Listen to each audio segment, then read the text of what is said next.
Hey y'all, we are canning blackberries today. I'm making a low sugar blackberry preserve without added pectin. This is going to be an amazing feat. I am canning in a 4-foot kitchen. Come on, you gotta see this. I'm Gwen Jackson and I'm homesteading at the RV park. Here in Texas, I foraged these blackberries about 2 months ago. Now I think foraging is important for this channel because homesteading, it's not going to be possible to grow all the food that I need, okay, to feed me. So I make up for that by foraging. That's how we as RVers, we can continue our homesteading lifestyle. So here's the picture I'm going to show you right there.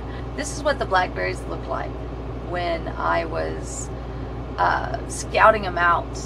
They're one of the first flowers to bloom in spring. It's the little white flowers in this picture. Really easy to spot at this time when they're first blooming. If you find them later in berries, just keep an eye on them once you start seeing the little green berries. For this recipe, you're going to need to forage 4 cups of those berries. A lot of times when I'm done picking all those berries, it's hot, usually pretty exhausted when I get home, so I just freeze them. I think it's easier if you're gonna mash them anyways to make a jam or preserve. Just freeze them. I throw them in a container, Tupperware, or whatever I got. This time it happened to be a empty coffee ground container, so there they are in my freezer. We're gonna make some blackberry jam. This is my recipe I've put together.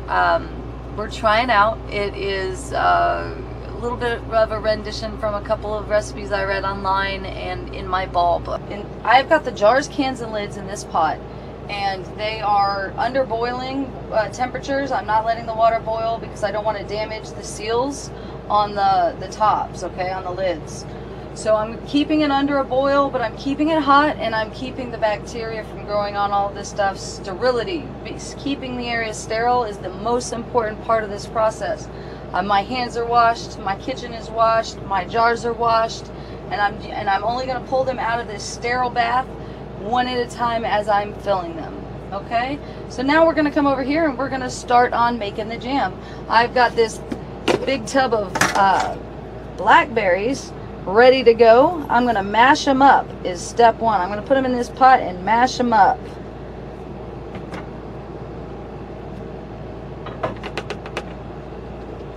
Alright, I only need 4 cups for the recipe, so that leaves me plenty for overnight oatmeal. Now the recipe I'm using, it does not use any pectin, and it doesn't use much sugar, only 1 cup, and I'm using a unbleached sugar. Alright, now that I got it mixed, I'm going to go ahead and light my burner.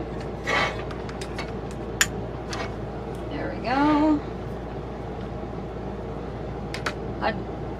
At this point, I need to continually stir the pot. That sugar, it burns easy. There's not just sugar that I added, but there's a lot of sugar in the berries already. So sugar burns quick, especially when you're using a high heat like we are. Now there's some natural pectin in all of the skins that's involved in here. So there's still some pectin in there, but only what's naturally occurring in the plant that we're using. Instead, I'm going to use cornstarch, and I'm going to put that in now. I'm going to take a little bit of this, just the juice, as best as I can, just get that juice.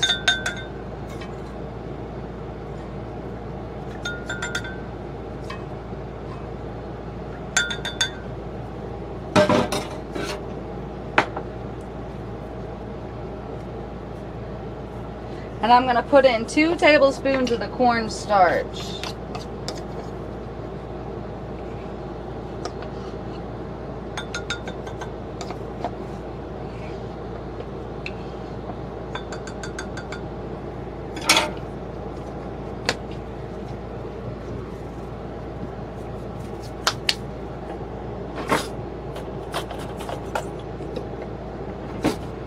Now I'm going to try to whisk this together so I don't have any clumps.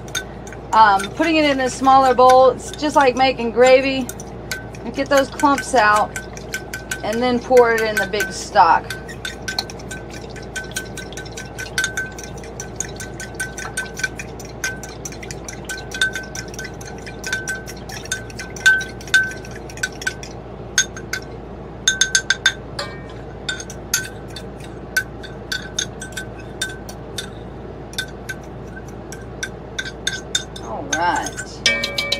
want to whisk that in really quickly before it lumps. Not that anybody would notice. I'm actually planning to keep the whole berries in here, but if you didn't, you could easily just strain this mixture through a cheesecloth. There's a lot in the seeds that's really good for you. That's in the skins. I think that's where all the nutrients and vitamins are, and that's the way God intended us to eat the fruit in the first place. So I like to leave it in there. We're at a full boil now, okay? As you can see, I actually had to turn it down a little bit because I don't want it to over boil. And at this point, I'm going to start timing it. You see how thin it is right now? As it runs off this wooden spoon. In about 15 minutes, it should get a lot thicker. Well, it's been about 15 minutes. And if you watch the drip, it's definitely getting thicker. See, it's starting to clump, but we actually want a sheet.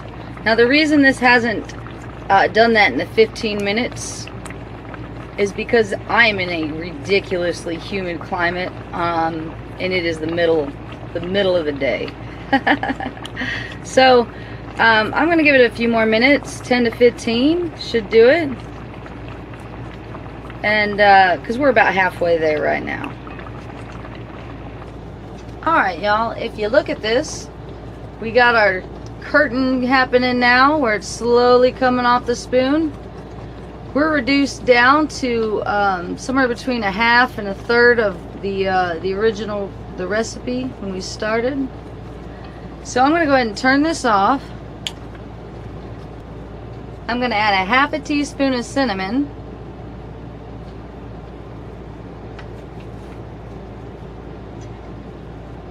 And then I'm going to just squeeze in the juice of half of a lime.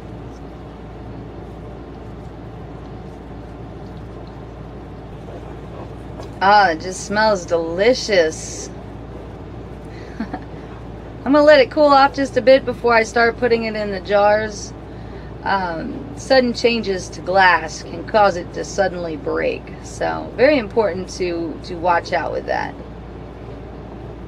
in this process. Though I've never had a jar break on me. I don't even use the insert in the pan to keep it off of the flame at the bottom. I've just never had a problem. I'm sure when I do, that'll be the day I start using that stuff. Because of that temperature difference I was talking about, we want a little thermal insulation so that if there's a puddle of water or something sitting on this countertop that gets cold in the air conditioning, I don't suddenly set a jar down on it and crack it. This towel is going to stop that from happening. Low-tech solution.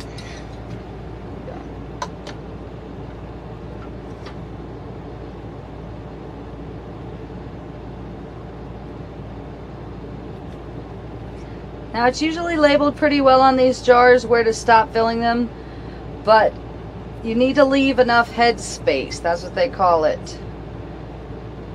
So there's air in there to expand and be removed when we heat it in the boiling canning water, and then pull the top of the lid down, suctioning it so nothing can get inside. That's how it works. It's not textbook, but it's understandable. So I'm immediately going to close this one.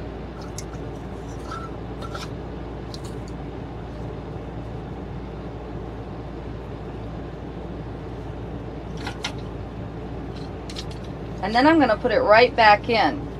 I'm going to do them one at a time like this.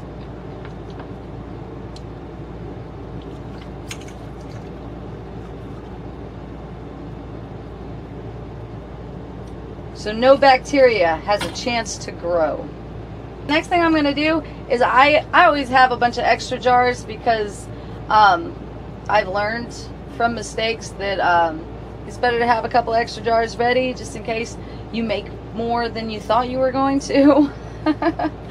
So that's what I did. I overextended by about 3 jars. I made about half of what I actually prepared for. So now I'm going to take these out, the ones that I'm not using. I'm going to make sure to pour the water back in to the pot though.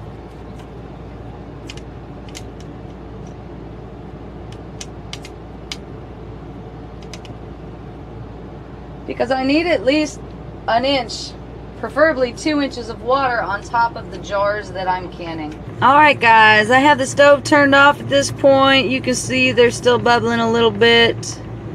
Time to pull them out.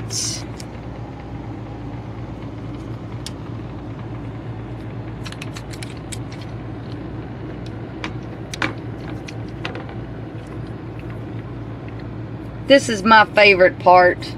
This is also the moment they're most likely to break.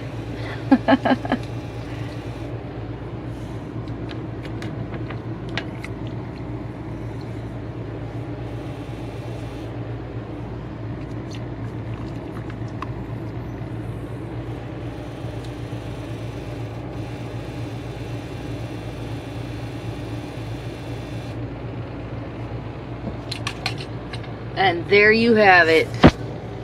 Aren't they beautiful? Oh yeah. It's been about 2 minutes and the first jar, it popped.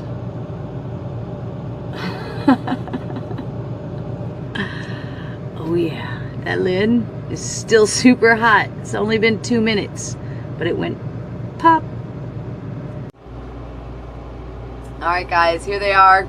Pretty proud of these little babies. You just don't know until you do it yourself. Nothing even tastes better, and it has absolutely nothing to do with what's in the jar. It's the effort you put into this. Plus, when you forage the food like this, you can buy blackberries at the store. You can even just get a frozen bag of blackberries and use this recipe. But when you forage, they've shown that there's higher levels of antioxidant. Not knocking the garden grown ones, but there's nothing better than out in the wild for flavor in a berry. Try it out, you'll see. Thanks guys. Please feel free to leave some comments in the section below if you have a similar recipe you want to share, or if you tried this recipe and you have some feedback. I'd love to hear it. Other than that, I'll see you guys next week. Love y'all.